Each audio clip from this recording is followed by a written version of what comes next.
Please welcome Gotham Award winner, BAFTA and SAG nominee, Danielle Deadwyler.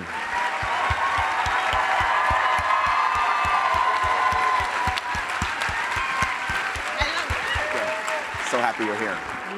Thank you for having me. Have a seat. I'm thrilled that you're here. Hi, Santa Barbara. Yes. Hello. My only one editorial comment for the night. I don't know how that doesn't get an Oscar nomination. I don't know. I don't know how it doesn't. You're so kind. You know, we had David Oyelowo here a couple of years ago, and it was a year where there was so much admiration and support and love for his movie Selma. He did not get an Oscar nomination, and I had one question for him about it before we actually talked about the film, which was, what was it like to be kind of the subject of what I called Oscar snub, and I hate that word, outrage. I'm curious if you've felt the love. Oh, every day. Good. Every day.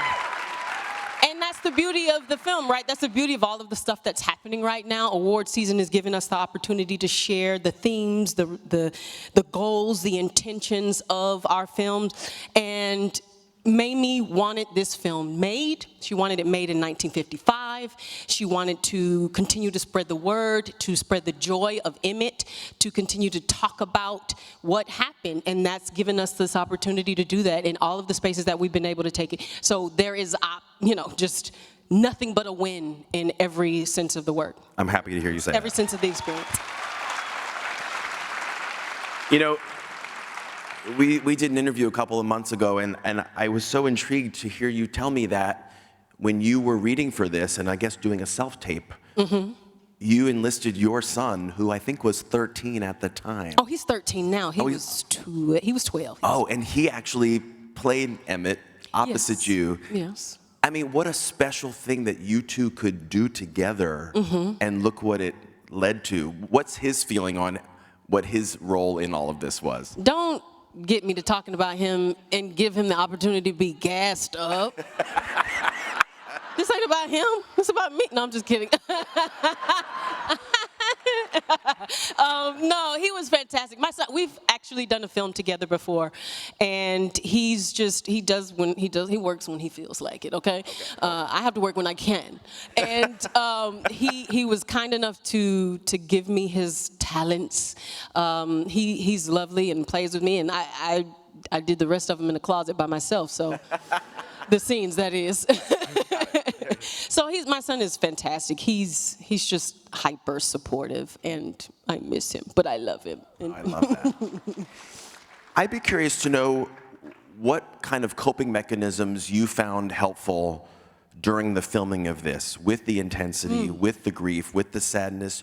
Are you a journaler? Are you a meditator? What did you find helpful to kind of power you through this experience? I'm an everything-er. I do everything. I journal. I'm a dreamer, right? Like, I'm big. No, that's the part that I have not spoken about. Every single night of filming, I dreamed. Okay, like literally, like sometimes, you have a dream one day, you have another one a couple of days later. No, it was every single night. And so those dreams were really beautiful and instructive in a way. And I journaled, I did, kind of somatic writing. We also had the beautiful therapist on set who supported cast and crew through all of the difficulties and dealing with those challenging scenes, and talking with each other, and just really holding space for each other. Community care, critical care was everything about this experience. That's what filmmaking is. It's nothing but community. And so I feel like I was, just covered in a womb of sorts throughout this experience. It wasn't a solo thing. It wasn't, the most, solitudinous experience. It was everybody is covering me in every capacity, and we're doing it together. One of the things that you and I talked about, I can't think of a performance that I've seen in recent memory that had so many mega emotional, important moments. Yeah. And we talked about how you kind of prepared for them and psyched yourself up for them and worked through them. When you watch the movie, is there one that you're proudest of? No, it's the whole damn thing. Like, it's so tense from the beginning to the end.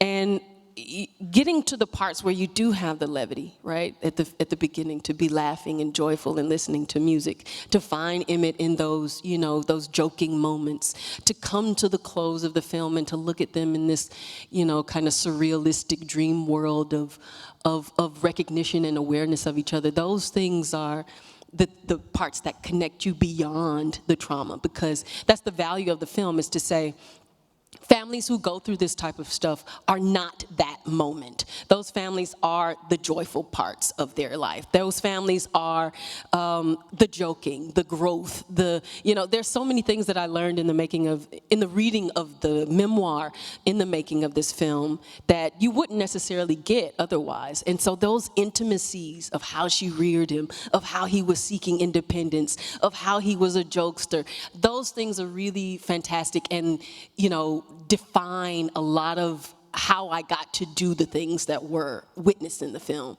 And so it's not just the traumatic, it's the full breadth of the experience of Black family.